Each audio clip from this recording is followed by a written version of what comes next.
Assalamualaikum warahmatullahi wabarakatuh. Melanjutkan pembahasan tentang al-ijaz, al-itnab, wal musawah. Kemarin sudah jelaskan tentang al-ijaz, bagaimana meringkas, bagaimana kata kalimat-kalimat itu bisa diringkas dan apa fungsinya, serta bentuk-bentuk dari ijaz. Ya, kita akan melanjutkan sekarang pembahasan tentang al-itnab. Wa anwa'ul itnab, macam-macamnya itnabnya ada banyak. Yang pertama, minha dzikrul khos ba'dal am, menyebutkan yang khusus setelah yang umum. Jadi ada kalimat yang sudah disebutkan secara umum tapi di belakangnya nanti ada pengkhususan lagi. Nah, ini termasuk daripada itnab. Ada faidahnya, kita lihat pada firman Allah Al-Baqarah surat Al-Baqarah ayat 238. Qaqoulih ta'ala hafidhu 'alas sholawati was sholatil wusta. Hafidhu 'alas sholawati was sholatil wusta. Jagalah sholat ya olehmu. Terus di situ penambahan lagi was sholatil wusta, dan sholat yang ada di tengah. Padahal kan sholat yang di tengah ini, dan menurut tafsiran ulama adalah itu sholat asar, itu kan masuk pada as-sholawat tadi, tapi disebutkan lagi di akhir. Jadi sudah disebutkan secara umum was sholawati, hafidus sholawati ya, hafidhu ala sholawati, disebutkan lagi di akhir khusus wassolatil wusta. Nah, ini termasuk dari itnab ya. Faidahnya apa? At-tanbih ala maziyatin wa fadlin alal khos. Jadi ada keistimewaannya sholat asar itu. Sholat asar itu kan sempit ya, antara asar sampai ke maghrib itu agak sempit. Jadi kadang-kadang orang sering melalaikannya itu. Ya.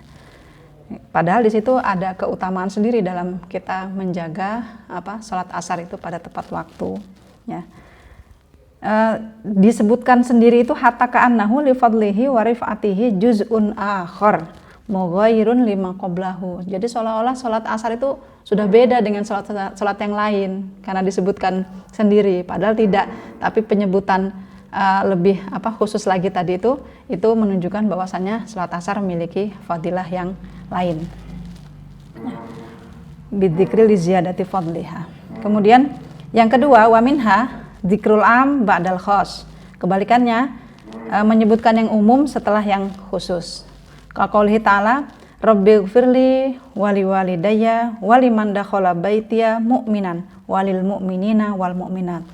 Ya Allah, Tuhanku, ampunilah aku, kedua orang tuaku, dan orang yang masuk rumahku dalam keadaan mukmin dan mukminin mukminat. Jadi sudah menyebutkan secara khusus, ampuni aku, orang tuaku, dan orang yang masuk rumahku, itu kan secara khusus. Tapi di akhirnya disebutkan lagi umum, mukminin wal mukminat.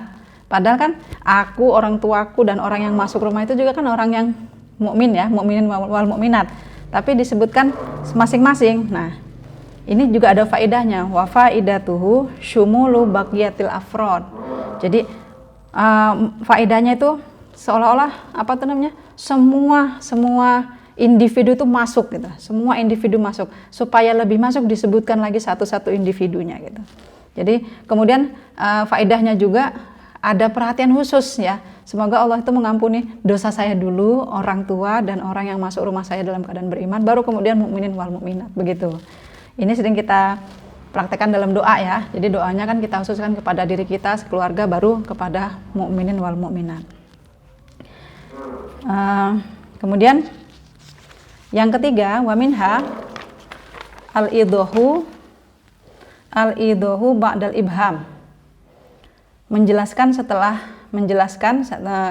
ada kesamaran, litaqriril makna fi dhihnis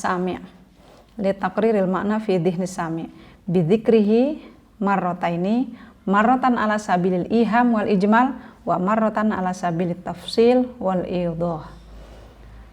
Ada dua cara dalam idah ba'dal ibham ini, yaitu yang pertama ya, ini maksudnya adalah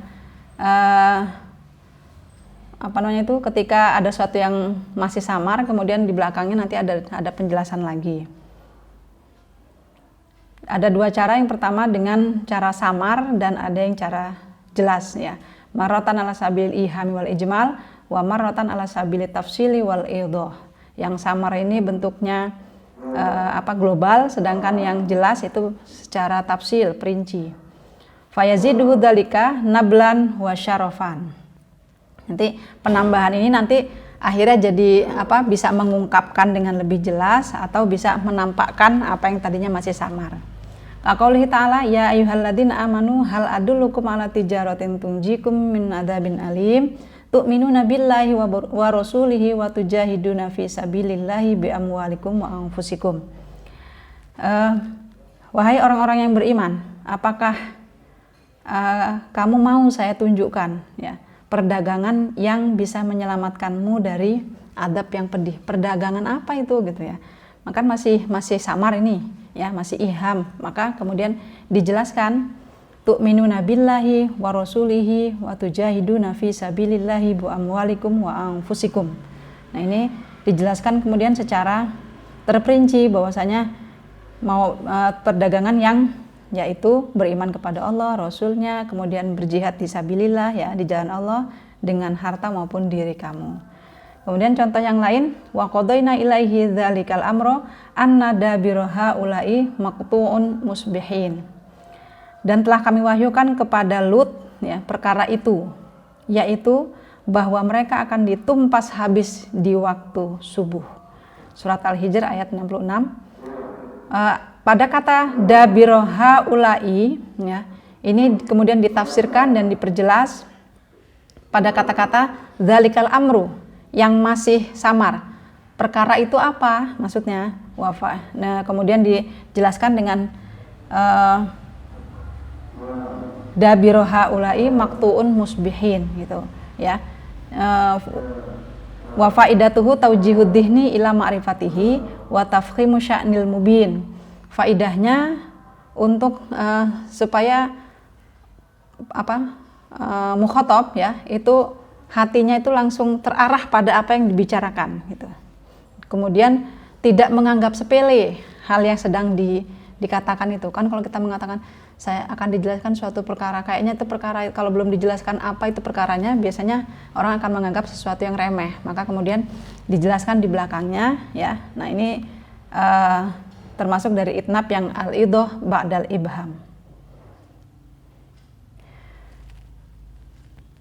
Ya, jadi pada kalimat al-amru ya, tsumma wadhahu ba'da dzalik tahwilan li amril adab, untuk menakut-nakuti mereka tentang siksa. Jadi amr itu perkara itu apa, yaitu perkara tentang siksaan.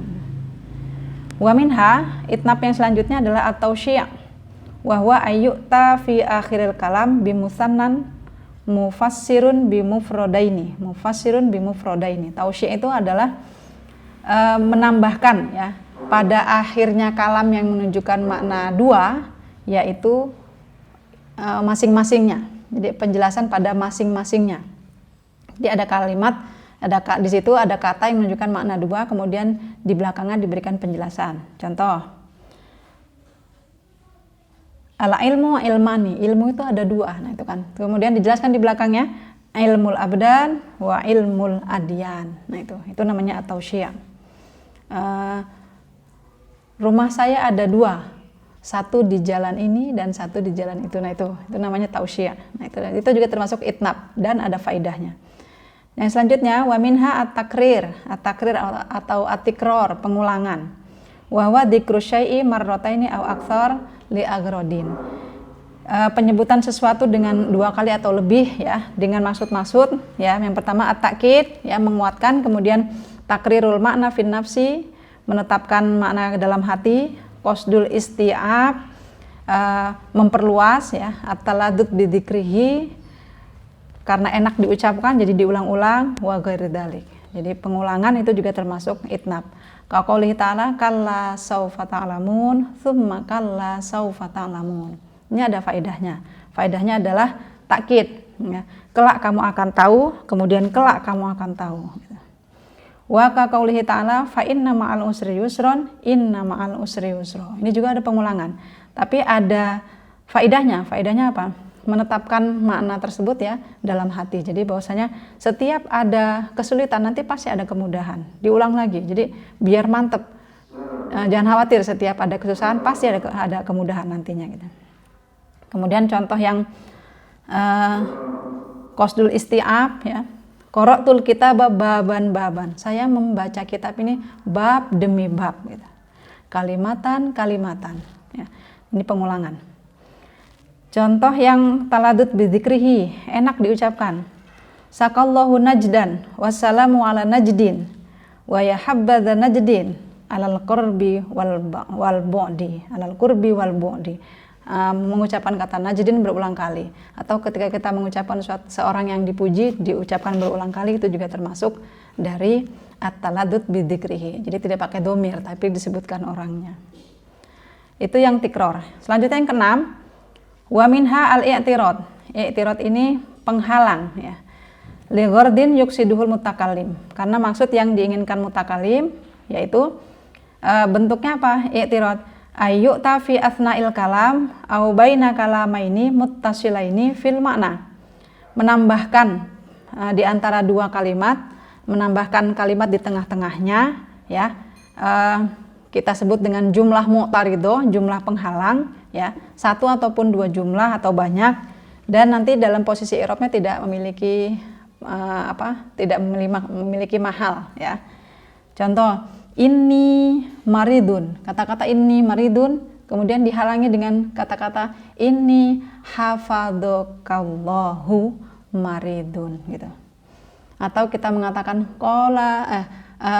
Rasulullah sallallahu alaihi wasallam yaqulu. Kan bisa saja kita mengatakan Rasulullah yaqulu, tapi kita menambahkan seperti pada kebiasaannya yaitu kalimat sallallahu alaihi wasallam. Itu merupakan jumlah mu'tarido. Nah, ini bentuk dari i'tirad. Ada faedahnya kan? Faedahnya diantaranya adalah mendoakan, meminta barokah dan sebagainya. Contoh pada ayat wa ja'aluna lillahil banati subhanahu walahum ma yashtahun. Ya. Wa ja'aluna lillahil banati. Nah, kemudian mensifati lafadz Allah dengan subhanahu. Itu yang al-i'tirad. Jadi menempatkan kalimat di tengah-tengah kalimat yang lain dengan fungsi jadi penghalang ya, tapi maksudnya adalah untuk maksudnya dari mutakalim di sini ada yang untuk mendoakan, bisa jadi melaknat kayak seperti qala iblis laknatullah alaik. Nah, bisa seperti itu. Itu juga termasuk i'tirad. Yang kedelapan, at-tadhil. At-tadhil ini kalau bahasa saya embel-embel. Ta'qibu jumlatin bi jumlatin ukhra mustaqillah, yaitu mengiringi satu jumlah dengan jumlah yang lain ya, terpisah ya. Tapi memiliki makna dari kalimat yang pertama itu ya. Tujuannya apa? Ta'qidan limantuqil ula. Untuk menguatkan apa yang diinginkan pada kalimat yang pertama. Jadi taukid lagi maknanya. Tapi dia memiliki lafadz-lafadz yang ada di lafadz yang pertama. Kita lihat contohnya. Wa qul ja'al haqqu wa zahaqal batilu innal batila kana zahuqan. Jumlah yang pertama wa qul ja'al haqqu wa zahaqal batil. Di situ ada kata hak, ja'a ya, zahaqal batil. Kemudian di kalimat yang kedua, innal batila kana zahuqan. Padahal dua kalimat ini sudah memiliki maksud lain tapi memiliki makna yang berhubungan gitu ya. Nah, ini kemudian makna yang kedua itu akhirnya jadi menguatkan makna pada kalimat yang pertama. Kemudian contoh lain, dzalika jazainahum bima kafaru, jumlah pertama, wa hal nujazi illal kafur. Jadi ada pengulangan kata-kata jazaina dan kafur tapi sudah beda kalimat ya. Dan maksudnya juga berbeda. Cuman maksudnya ini akhirnya bisa diketemukan karena maknanya saling berhubungan. Ya, jadi ta'qib itu mengiringi suatu kalimat dengan kalimat yang lain yang mengandung makna yang sama. Gitu. Kemudian selanjutnya, yang kesembilan al-ihtiros. Ihtiros itu bisa dikatakan juga at-takmil, penyempurna. Wahwa ayyu'ta fi kalamin yuhimu khilafal maksud bima yadfa'u dzalikal wahma, yaitu menambahkan kalam ya, fi kalamin yuhamu khilaf, yang menambahkan kalam untuk menolak pemahaman salah pada kalam sebelumnya. Jadi kalam yang pertama ini ada indikasi kesalahpahaman akan muncul ya, maka kemudian disebutkan kalam selanjutnya ya. Fal ihtiros, yujadu haitsu ma ya'til mutakalim bimaknan yumkinu ayyadkhula alaihi fihi laumun fayuftinu lidzalik wa ya'ti bima yukhlisuhu. Jadi ihtiros ini manakala mutakalim menyampaikan satu makna pada kalam ya, dan kemungkinan di kalam itu akan tercipta kesalahpahaman, maka kemudian harus diluruskan. Nah, pelurusan ini kemudian nanti ditambahkan kalam yang lain, dan kalam ini nanti disebut dengan ihtiros ya, fungsinya pada itnab. Contoh, wa yut'imuna ta'ama ala hubbihi, dan mereka menikmati makanan. Nah, mereka memakan makanan. Kata memakan makanan ini kan kadang-kadang bisa menimbulkan kesalahpahaman bahwasanya orang itu belum tentu suka dengan makanan itu. Jadi mereka asal makan gitu kan ya. Kadang-kadang kan seperti itu. Pokoknya makan aja gitu. Belum tentu makanan itu dia suka atau tidak. Nah, supaya tidak ada kesalahpahaman itu, maka kemudian ditambahkan kalimat yang menunjukkan bahwa makanan itu memang mereka yang mau kok, mereka yang suka gitu. Penambahannya itu dengan kata ala hubbihi. Wa yut'imuna ta'ama ala hubbihi, dan mereka memakan makanan yang disukainya gitu. Yang mereka sukai. Ai ma'hubbit ta'am. Washtihaihim lahu, dan mereka memang pingin dengan makanan itu. Wadzalika ablagu fil karami falafdu ala hubbihi fudlatun lil ihtiras wal ziyadati tahsini fil makna. Jadi penambahan kata-kata ala hubbihi itu merupakan fudlah, tambahan, fungsinya untuk ihtiras, menyempurnakan, dan untuk menambah bagusnya makna yang dikandung dalam kalimat tersebut.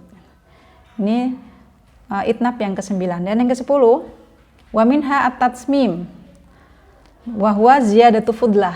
Jadi menambahkan tambahan kalimat. Tatsmim dengan ihtiras nanti agak mirip memang ya. Pada kitab yang lain ini dijadikan satu, jadi hanya ihtiras. Tapi saya menemukan di kitab yang menjadi sandaran ini ya. Jadi ada di di kitab Balaghah yang saya gunakan, tatsmim ini berbeda dengan dibedakan dengan al-ihtiras ya. Karena di sini ditentukan yaitu fudlahnya itu maf'ul atau hal atau tamyiz atau jar majrur, itu juga termasuk fudlah gitu. Tujad fil makna husnan bihaitsu law hudifat sorol kalamu mubtadilan. Jadi ditambahkan pada makna itu jadi bagus ya.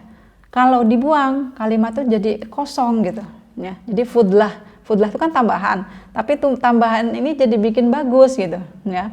Kalau tidak ada tambahan tersebut, maka kalimatnya malah jadi mubtadil, jadi kelihatannya itu kosong, tidak memiliki makna yang indah gitu.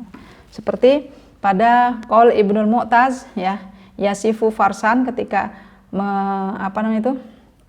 mensifati kudanya ya, marah sama kudanya ini, sababna alaiha dzalimina sayatina fatarat biha aidin siraun wa arjul ya. Kami cambukkan kepadanya cambuk kami dengan dolim. Nah, dengan kata dolimin, kata dolim itu dengan dolim itu maksudnya dengan kuat ya, maka melayanglah tangan dan kakinya dengan cepat. Seandainya idlau hudifa dolimin lakanal kalam mubtadilan la raqata fihi wala tilawata wa tauhamu annaha balidah tastahiqud durba.